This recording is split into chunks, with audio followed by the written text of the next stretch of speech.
Okay, this then is segment 4. And we just heard John sing Close Enough, which is a BEATLESEX song recently released on the album Five Corpulent Porpoises.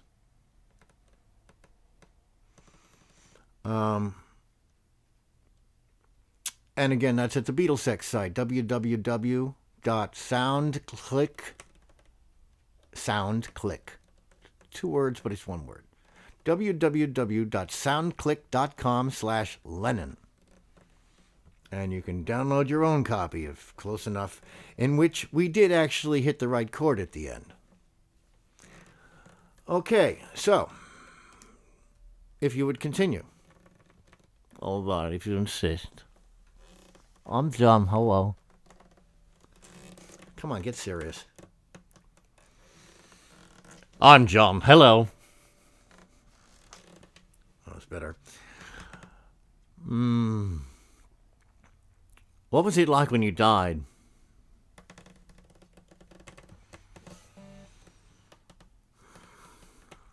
Can I come back to that one?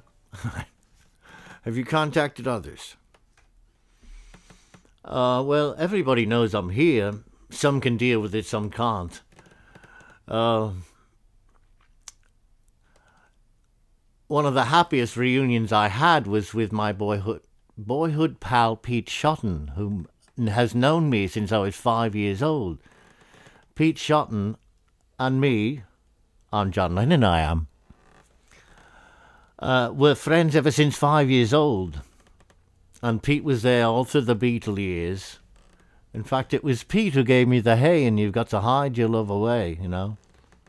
Hey, you've got to hide your love away. That "Hey," Pete gave me that, because I was just singing, "Hey, you've got to hide your love away." And it was boring. Pete knew this, and he said, "Why not shout, 'Hey!'" So we did, and it worked. Thank you, Pete. Well, Pete came here one day a few years ago now, 2 or 3. And get him to do that took another 2 years before. I'd been talking to him steadily, and he's like, "Oh, it really sounds like John." Finally, he had to know. He had to find out. So he came here, traveled across the world. He was living in, I don't know where, some 6,000 miles away, the other side of the planet somewhere. And he was coming to basically debunk the whole thing, you know. It was an overnight stay, and then once we went and visited him in his hotel room, we went about to writing a song there, because I said, "Well, why not come to the studio and we'll make a record?" And he goes, "Well, you need a song first." I said, "No problem, we'll write it on the way in the cab." And he goes, "What, you mean between here and there?" I said, "That's it." And I grabbed the paper and I started writing down, and I wrote down on top, "between here and there." I said, "The title's everything, Pete. You get the title, you get the whole damn song." Okay, so we sat there, and I'm like, all right, so what goes next? And between all of us, we wrote the song there in the room. Pete helped, Leslie helped, Leslie's wife Vanessa helped, George Harrison even contributed the chorus. Don't leave things in, forget the words. Well, you know how many songs we have? Over 1,000, you know. You can't remember all the words. You just can't. If we ever do live, I'll have to have a lyric sheet in front of me. I'm not kidding. Anyway, after writing the song, I played it out in his hotel room, and he said, "That's a pretty good song." So we all got in the car and came to the studio. 6 hours later, I had recorded it. And he had witnessed the whole thing. Happens at blurring speed, I'll admit, but he sat there and watched the whole thing. And he saw it. He saw us, put the whole thing together, mix it, master it, release it to the public.